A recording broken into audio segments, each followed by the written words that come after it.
Hello and welcome to our special show on Indian economy. And today we have a special guest, Mr. Srikanth Subramanian, CEO Kotak Cherry. Sir, hi, good afternoon. Thank you for your precious time, sir. My first question is to you that we have seen that Indian economy is growing fantastically well. How do you see Indian economy for next 5 years, sir? I also want to extend a warm welcome to all our audience.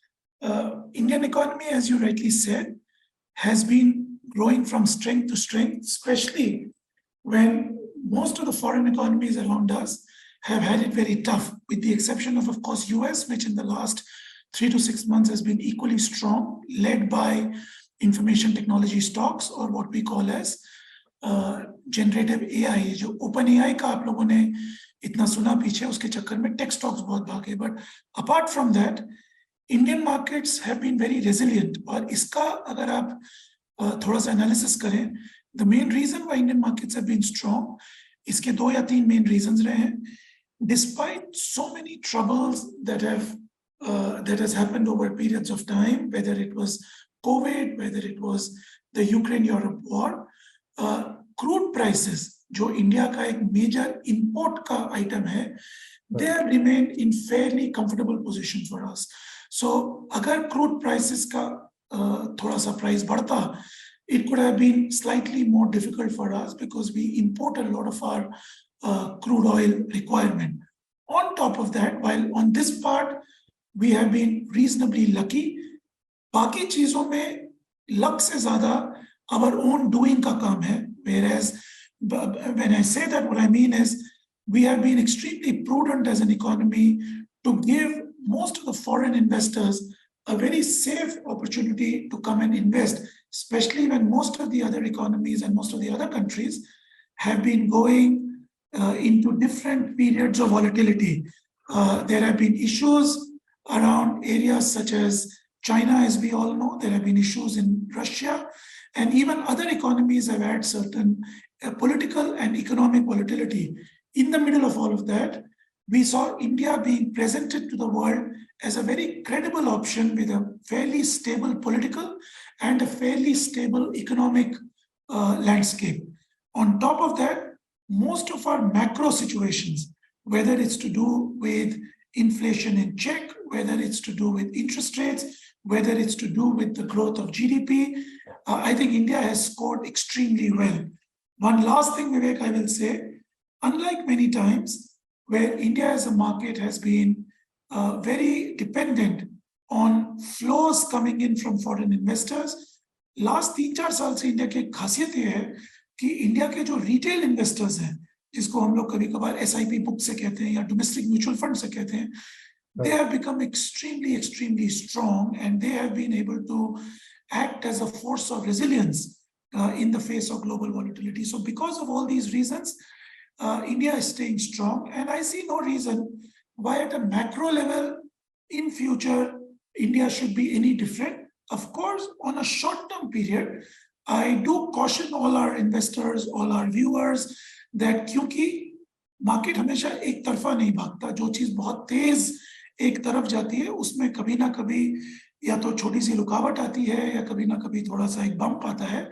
तो I don't worry so much from a macro risk point of view, but only from a point of view of valuations, only from a point of view of how we have grown so fast. I would be a little cautious in the short to mid term, but in the mid to long term, the India story continues to be a very strong story. Good, sir. Sir, I just mentioned that India ने जो benefit उठाया है, वो Russia के जो सस्ता crude था, वो हम इंपोर्ट करते रहे, बट उसमें एक क्लॉज है कि $60 पर बैरल के ऊपर अगर वो प्राइस रशिया कोट करना चाहता है या कोई भी कंट्री खरीदना चाहता है, तो उसको जो G20 कंट्रीज हैं वो उसको अपोज करेंगे. अभी चूंकि 85 के आसपास आ गए, तो रशिया अभी तक तो कंफर्टेबल है, लेकिन अगर ये 90 क्रॉस करता है या 100 क्रॉस करता है, तो इंडिया के लिए भी मुश्किलें बढ़ेंगी, क्योंकि इंडिया की जो पिछले कुछ महीनों में डिपेंडेंसी है ऑन रशियन क्रूड, ये बहुत ज्यादा बढ़ गई. लेकिन कुछ चीजें इसमें से less economic but more political decisions हैं, and as I said, I will sort of steer away from political decisions because obviously the government knows what is the best for India and they will take care of us.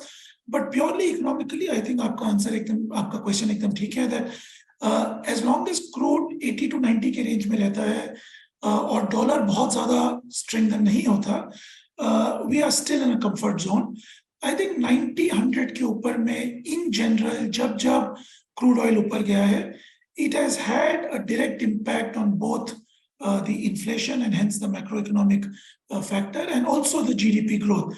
तो ये बात आपकी बिल्कुल ठीक है that जब तक कि crude 80 है और पिछले 1-2 महीने में crude oil काफी तेज भागा है, ये देखना पड़ेगा एक बारी that is it a one-off that अचानक से when most of the countries are coming up on the back of a weak demand now coming on the back of the demand जैसे strong हो रहा है, ये लॉन्ग टर्म सस्टेनेबल है या ये प्रोडक्शन कट की वजह से हुआ है.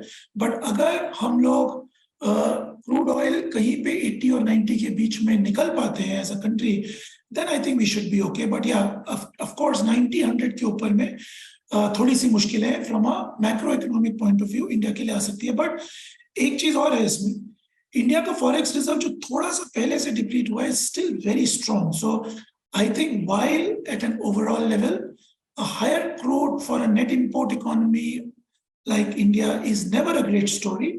But over time, the amount of watches that we have created by some of the political moves that you mentioned, and also by having a very strong foreign currency chest, will be able to provide us with reasonable insulation. So Vivek, I'll again repeat the point that while these one-off factors like crude going up, while some of these factors like valuation being up, can really be a bump in the short term, but I think अगला 5-10 साल ये India का है, इससे तो कोई भी deny नहीं कर सकता because the way we are growing both in terms of overall GDP and in terms of a very, very credible investment destination, that macro story for India remains extremely intact.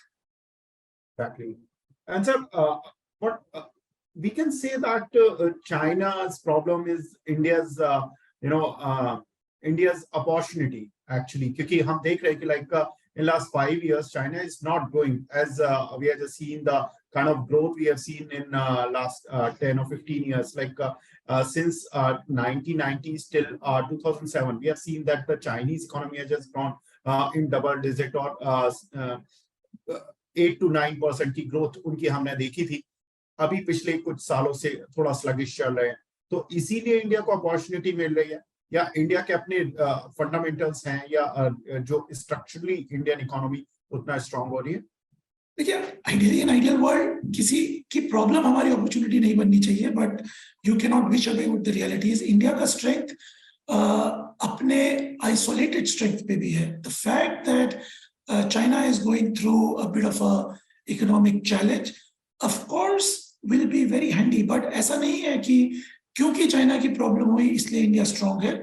China की problem होते होते बहुत सारी और ऐसी countries भी हैं world में जिनकी अपनी प्रॉब्लम्स भी रही हैं, तो ये सिचुएशन को पूरी तरीके से कंसोलिडेट नहीं कर पाए. बट ये जो इंडिया का पोजीशन रहा है, ये India has created this destiny for herself, where while a major manufacturing and an export based economy like China is going through a challenging period economically, the credit to India is India presented itself as a very credible alternative at that point of time. ये जो हम लोग कहते हैं कि एक time पे हम लोगों ने बोला भी था that if China was the factory of the world, India is the office of the world, and that is why some of the services sectors have always been world renowned. But I think the current China plus one strategy, the current economic challenges that are being faced in China, can also give India the much required accelerated pitch towards having very strong focus on local manufacturing in India. But services में तो हम हमेशा से strong थे. Macro economics हमारा काफी stable था. हम लोग खुद एक 6 to 7% almost 3 trillion economy grow कर रहे हैं इस time पे. So we are clearly one of the fastest growing economies in terms of a large economy that we were to speak to. आज एक मैं report पढ़ रहा था that इस growth को अगर हम लोग follow करते रहे, that between 2028 to 2030 हम लोग बहुत जापान के आसपास पहुंच सकते हैं, which means we will be amongst the top 4 economies just behind let's say US, China and Germany. So I think ये इस क्वेश्चन का कि क्या चाइना के डाउनटर्न की वजह से इंडिया अच्छा जा रहा है, इसका आंसर मैं इस तरह से देना चाहूंगा that not only because of the downturn or the challenges of China, but because of all that we have created and given people an opportunity to invest in India and presented India as the alternative phase. I think that is the main reason.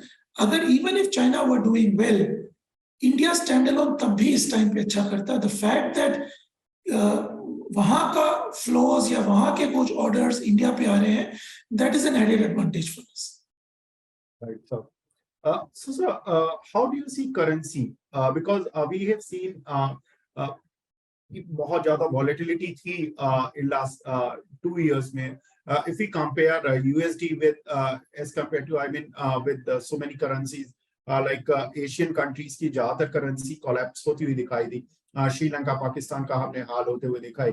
Currency से definitely Pakistan का नहीं इतना ज़्यादा impact था, लेकिन Sri Lanka currency की वजह से हमने कोलैप्स होते हुए देखा. और बहुत सारी जो इकोनॉमीज थी उनमें प्रॉब्लम हुआ करेंसीज की वजह से. इंडिया स्टेबलाइज था, लेकिन हम ग्रो भी करते हैं, लेकिन हमारी करेंसी भी वीक ही होती है यूएसडी के अगेंस्ट. सर, इसको थोड़ा मैथ्स को समझाइए कि जो लोग देख रहे हैं कि हम बात करते हैं कि यूएस में रिसेशन आने वाला है, तब भी उनकी करेंसी स्ट्रांग रहती है, उनमें उनकी इकोनॉमी स्ट्रांग होती है तब भी उनकी करेंसी स्ट्रांग होती है. ऐसा क्या है सर? देखिए, यूएस की करेंसी को हम लोग डिफॉल्ट रिजर्व करेंसी दुनिया की कहते हैं. दैट आप कोई भी कमोडिटी देख लीजिए, कोई भी कॉन्ट्रैक्ट देख लीजिए, सबका सेटलमेंट डॉलर में होता है. सारी कमोडिटीज का, गोल्ड से लेके, सिल्वर से लेके, क्रूड ऑयल से लेके, उन सबका जो अंडरलाइंग फैक्टर होता है वो डॉलर पे आप उसको पेग करते हैं. So every contract in the world is ultimately settled in dollar. So in fact, I'll give you a very strange analogy that even when US got downgraded from AAA to AA plus very recently, and also in 2011, US currency gets stronger because जब भी माहौल थोड़ा सा volatile होता है, जब भी माहौल थोड़ा सा इस तरह का होता है that people are feeling very anxious and uncertain, वो दो चीजें खरीदते हैं. वो गोल्ड खरीदते हैं और वो यूएस ट्रेजरी खरीदते हैं.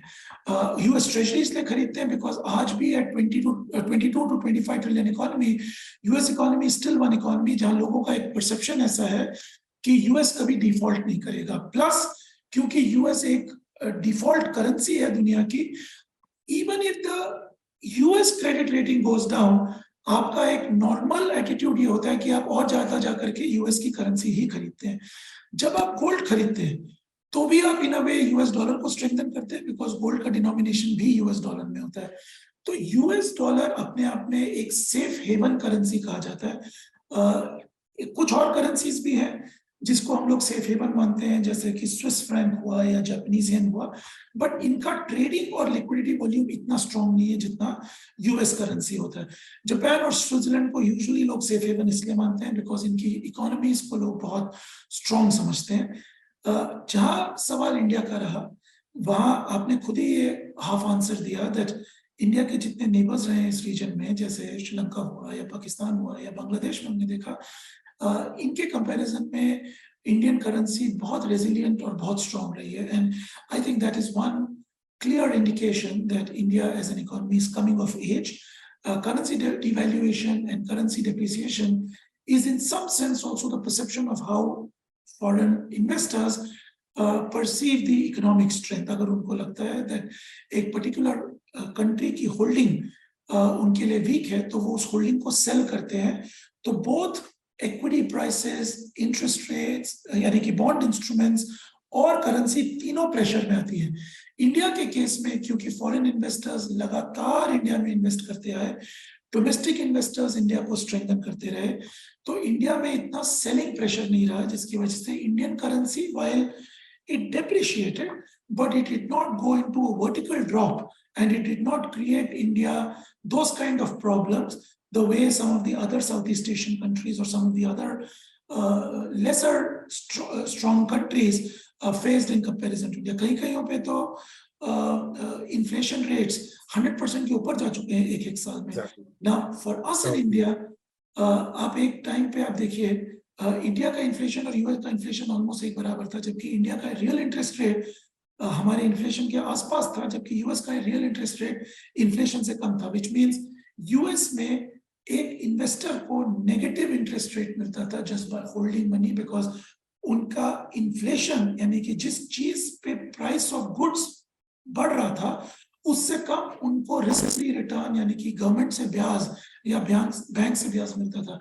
इंडिया में मेरा नहीं ख्याल है कि हम लोगों ने पिछले 2 या 3 साल में नेगेटिव इंटरेस्ट रेट कभी देखा। सो in my first answer when I said that a lot of our macro situations were intact, it was also because of the fact that we were in a very strong corridor as far as our currency movement is concerned, as far as our interest rate band is concerned, and as far as, of course, our equity, which is just a resultant case, is concerned. So I think US strong isliye hai for the reasons that I mentioned, that it's like a reserve currency and people feel very safe holding US.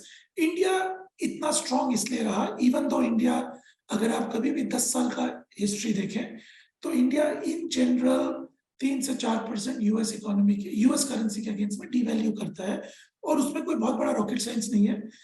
In general अगर दोनों countries के interest rate में 3 से 4% का अंतर रहता है तो इकोनॉमिक्स ये कहता है कि करेंसी भी over a period of time उतने से डिवैल्यू करनी चाहिए। कभी कभार इन्वेस्टर्स ये समझने में गलती कर सकते हैं कि उनको लगता है कि ये 3 to 4% हर साल लीनियर तरीके से होता है, पर वो कभी लीनियर तरीके से नहीं होता। कुछ साल ऐसे रहते हैं जब वो करेंसी मूव ही नहीं करती, और फिर 4 या 5 साल के बाद वो एकदम से 5 या 10 या 12% मूव करती है। बट अगर आप उसको 5 साल के मद्देनजर में देखेंगे तो उसका मूवमेंट वो 3 से 4% के बीच में ही रहता है। सो आई थिंक हम एक कॉरिडोर में रहे हैं जहाँ पे, क्योंकि फॉरेन इस साल अगर आप देखें $2 बिलियन हमारे फिक्स्ड इनकम में आया है, $15 बिलियन हमारे इक्विटी में आया है, $17 बिलियन के आसपास इंडिया में फॉरेन इन्वेस्टर्स ने पैसा डाला है, तो ऑब्वियसली इंडियन करेंसी तो हमेशा डिमांड में रही है।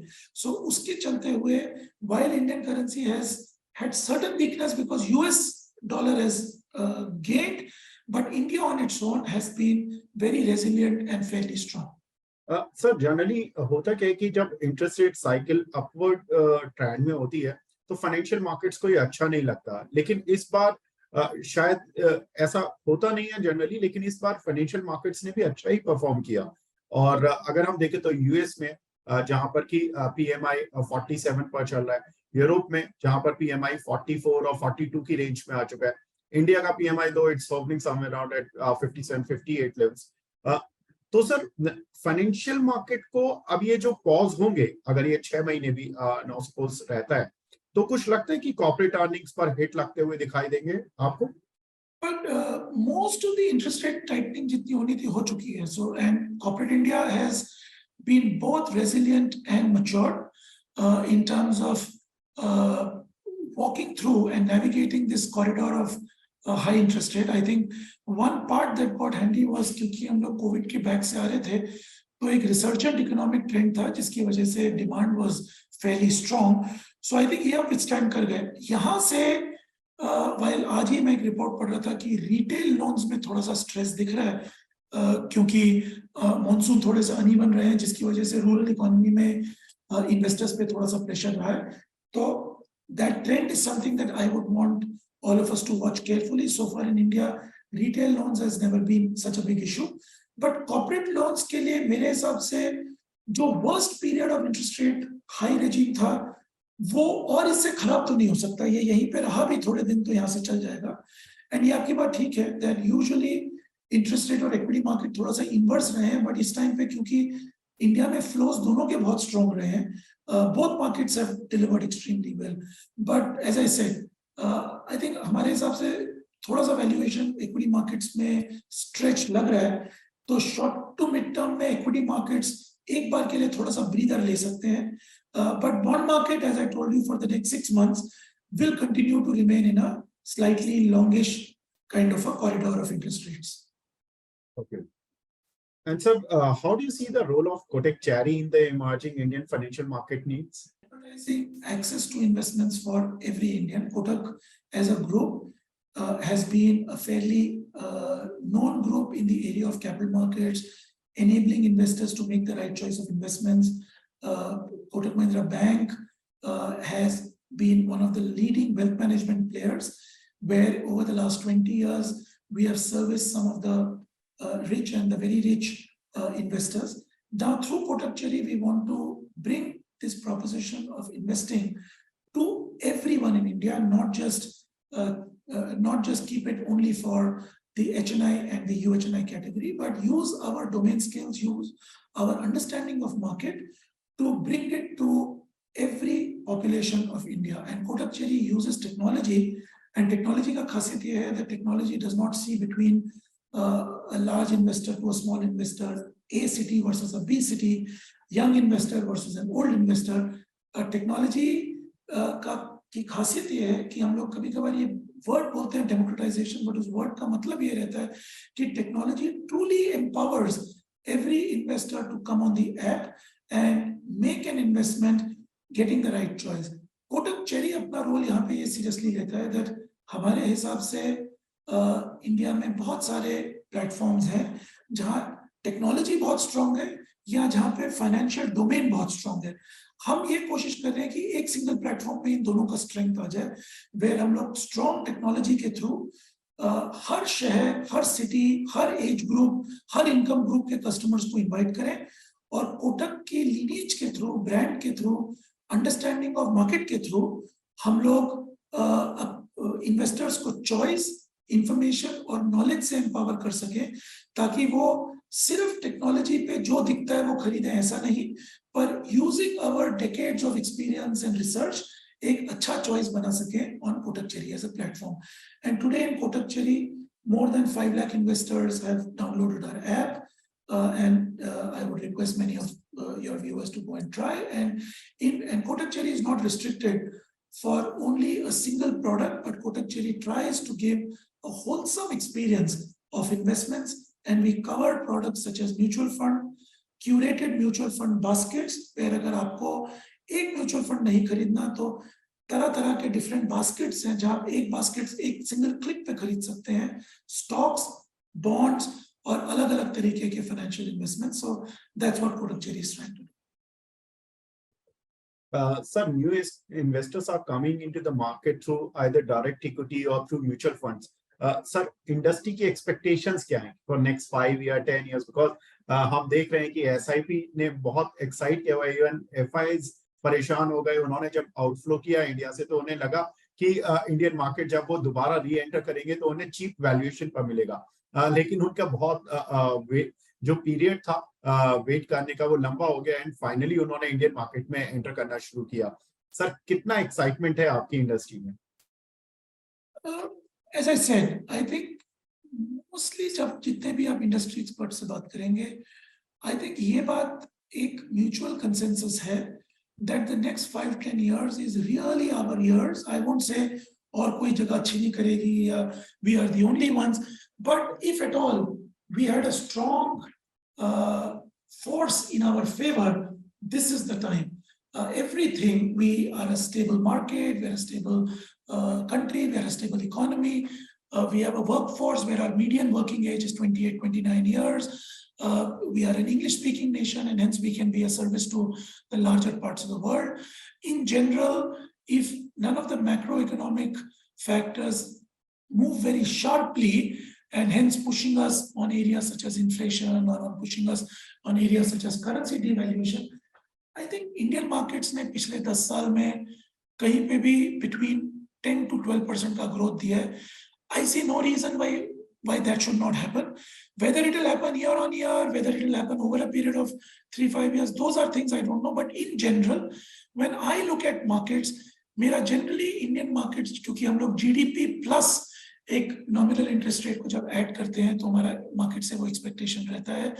तो अगर इंडियन मार्केट से 10-12% की एक्सपेक्टेशन कोई 5 या 10 साल के बेसिस पे रखता है, तो I think that's a fair expectation to have. But of course, all this is when I make this comment, it looks very simple, but how to plan the journey, how to pick the right investments, how to pick the right funds, वो एक expert का काम है. तो each investor should be better advised to seek an investor. But हम लोग Indian market में 10-12% over a 5 to 10 year annual growth को मैं एटलीस्ट बहुत कम क्रेडिबिलिटी नहीं देता. मेरे हिसाब से वो पॉसिबल है. तो इंडियन मार्केट्स में 10 to 12% रिटर्न एक्सपेक्टेड है और इस तरह का हमने ट्रेंड भी देखा है। और सेंसेक्स जब एनडीए की गवर्नमेंट बनी थी उस समय I remember the Nifty was hovering somewhere at around 7,000 odd levels. अब नाउ अब हम 20,000 के आसपास अब हम निफ्टी आ चुका है। सो वी आर होपिंग कि एक अच्छी decent amount of return investors कमाते रहे। Sir thank you very much for your precious time sir. आपसे बात करके बहुत मजा आया एंड देन बहुत सारा कुछ सीखने के लिए मिला। Thank you very much sir. Thank you, Vivek. Thank you, everyone. Thank you so much. Thank you sir.